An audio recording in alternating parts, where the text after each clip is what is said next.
Kur fëmia juaj ju thotë të vërtetën për diçka që ka bërë, jepini vëmendjen dhe tregojini se e vlerësoni ndershmërinë e tyre duke thënë: "Jam vërtet shumë e lumtur që më the të vërtetën." Disiplinoni me qepsin një mjedis ku ndëshkimet janë të ashpra dhe arbitrare. Studimet tregojnë se fëmijët mësojnë të gënjejnë më herët dhe më me shkathësi se sa bashkëmoshatarët e tyre që rriten në mjedise më pak ndëshkuese. Kjo nuk do të thotë që nuk duhet t'i disiplinoni. Por në një atmosferë me një qasje ndëshkuese, autoritare ndaj disiplinës, zhvillimi i aftësisë për të gënjur mund të shihet si një masë mbrojtëse. Diçka që prindërit mund të bëjnë është thjesht të mos kenë një reagim të madh emocional. Sa më eksploziv prindi, aq më shumë friksohet fëmia dhe aq më shumë gjasa ka të gënjej. Thjesht qëndroni të qetë, përmbahuni fakteve që keni vërejtur dhe fëmia do ju thotë të vërtetën. Bëni një bisedë, jo moral, sa më e hapur dhe bashkëbiseduese marrëdhënia mes prindit dhe adoleshentit, aq më efektive. Kjo do të thotë më shumë diskutim dhe më pak moral. Kur ndodhin përplasje, të prisni që situata të zbutet dhe t'i afroheni adoleshentit tuaj me qetësi, do rezultojë shumë më pozitive. Dhe kur flitet për rritjen e një adoleshenti të sinqert, rekomandohet që të diskutoni mbi sinqeritetin dhe gënjeshtrat hapur. Diçka për gjatë vijave të: "Unë dua që të ndihesh i lirë, të jesh i sinqert me mua, pavarësisht nga ajo që ke për të thënë."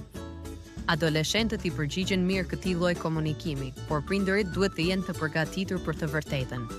98% e adoleshentëve në botë i gënjejnë prindërit. Ky është përfundimi i Nancy Darling, profesoresh dhe kryetare e departamentit të psikologjisë në Kolegjin Oberlin, pas një periudhe kërkimore prej 2 dekadash në lidhje me adoleshencën dhe sinqeritetin. Darling shprehet se vendosja e rregullave të qarta është thelbësore për kultivimin e një marrëdhënie të sinqertë me adoleshentët dhe se të qenit i rrept është në rregull. Sidoqoftë, është jetike që prindërit ta bashkojnë këtë me të qenit emocionalisht të ngrohtë, të hapur dhe pranues, në mënyrë që adoleshenti të mos ndjehet i dënuar ashpër dhe padrejtësisht. Nëse i ekuilibroni qartë këto dy aspekte të prindërimit, adoleshentët tuaj do të kenë më shumë gjasa t'ju kërkojnë leje dhe të tregojnë në rastin që thyen një rregull. Fëmijët duhet t'ju respektojnë dhe të besojnë se do të jeni të ngrohtë, pranues dhe jo ndëshkues.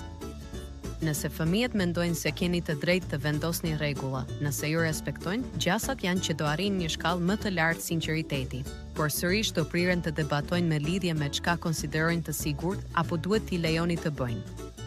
Jepini hapësirë duke respektuar nevojën e natyrshme të adoleshentëve për privatësi, mund të inkurajoni më shumë ndershmëri, thot Darling. Ju nuk doni të jeni në pozitat e prindit që fut hundët, nuk doni të futeni në punët e tyre më shumë se ç'duhet, paralajmëron ajo.